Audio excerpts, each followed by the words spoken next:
All right, here's a weekend update. I did one before, but for whatever reason, the video did not transfer or save, so we're going to do it again. And Doug's taking his morning nap. Say hello, Doug. I don't want to say hello. Anyway, we haven't had Doug in the videos for a while.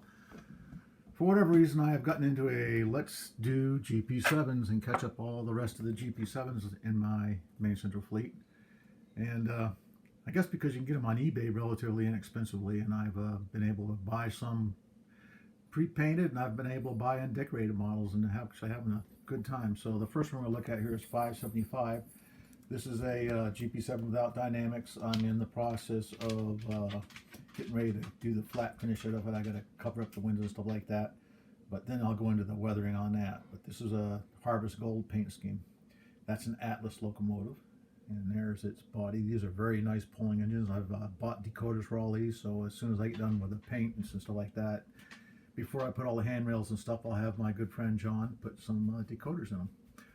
580 here is another GP7 without dynamic brakes. This locomotive I'm going to have for the later operating sessions in the late 1970s. By this time, this engine's paint had worn out pretty severely, and I'm in a process of trying to make that weathering look good where the maroon is worn off and the deluxe gold is coming in from behind it.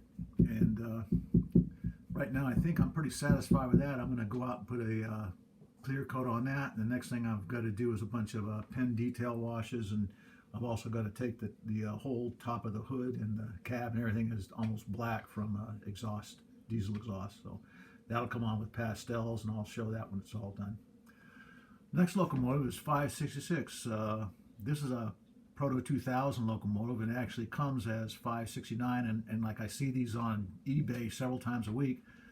But what I do is I buy it, and then I basically take the green paint out the number.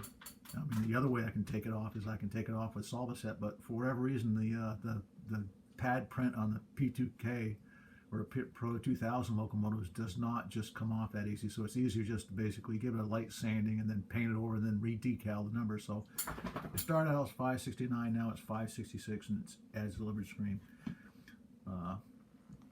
Next behind that is another Proto 2000. This is the one without dynamics, and 571, and this one came numbered as is. So I've just basically put on the spark arresters on it, and I think this one's going to go as it is right there, other than getting weathered and stuff like that. And the other one I'm doing here is the 564. This is an Atlas GP7, and again, this is very frequently seen on eBay as the 561. Now, what I do is I take the number of the 564 there, and basically using Walther's Solvaset, you can soak it with that and use a toothpick, and after a little bit of a light scrubbing on it, the paint will come off, and then you basically have just the background maroon. Then you can come back and re-decal it with the number you want. So, you know, the fact that these things come pre-painted is nice, and I just have to change the numbers, and it's not that hard. The other thing I do is I put spark arresters on them. This one has the screen type spark arresters. I'm not sure why they changed different ones during the different periods of the locomotives, but I do put spark arresters on the exhaust and all the engines as I work on them. Anyway, that's the weekend update, and we'll talk to you all soon.